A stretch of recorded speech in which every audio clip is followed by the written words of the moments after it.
भारत वह देश है जहाँ कोस कोस पर पानी बदले 4 कोस पर वाणी। यह मात्र इस देश की नहीं बल्कि पूरे विश्व की हकीकत है।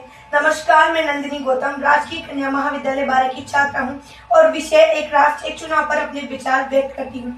सबसे पहले मैं बात करूँ तो एक राष्ट्र एक चुनाव का अर्थ है कि पूरे देश में एक साथ ही लोकसभा, विधानसभा व अन्य निकायों की चुनाव हो सकेंगे।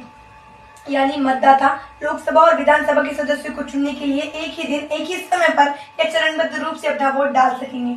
आजाद भारत के प्रथम आम चुनाव 1951-52 में हुए। तब लोकसभा व राज्य की विधानसभाओं के जो चुनाव थे एक साथ हुआ करते थे। 1957, 1962, 1967 तक यह परंपरा जारी रही, परंतु इसके बाद कुछ परिस्थितियों के चलते केंद्र और राज्य के चुनाव एक साथ नहीं हो पाए, जिससे यह व्यवस्था बिगड़ती हुई नजर आई। किंतु हम चाहें तो 2029 या विकसित भारत में पुनः इस व्यवस्था को ला सकते हैं। हम जानते हैं कि हर सिक्के के 2 पहलू होते हैं। हर एक समाधान अपने साथ एक समस्या लेकर आता है। देखिए, अगर इसका पहला पहलू देखा जाए तो पूरे देश की विधानसभा और लोकसभा के चुनाव एक साथ होंगे तो चुनाव पर होने वाले खर्च में भी कमी आएगी।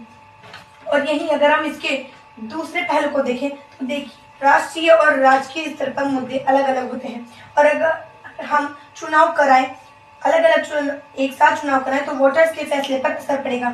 चुनाव 5 साल में एक बार होंगे तो जनता के प्रति सरकार की जवाबदेही कम हो जाएगी।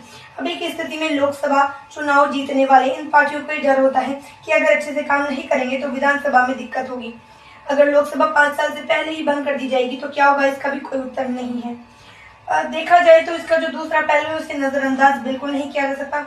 इस विषय पर अगर मेरे मत की बात की जाए तो इस बिल को लागू करने से पहले गवर्नमेंट को कुछ तर्कों के जवाब देने चाहिए कि अगर लोकसभा 5 साल से पहले ही भंग होगी तो क्या होगा। इसी के साथ यह भी स्पष्ट करना चाहिए कि खर्चे किस प्रकार कम होंगे, वर्तमान में चुनाव पर कितना खर्च हो रहा है और कितनी कटौती होगी आने वाले समय में, और बचे पैसों को किस तरह मैनेज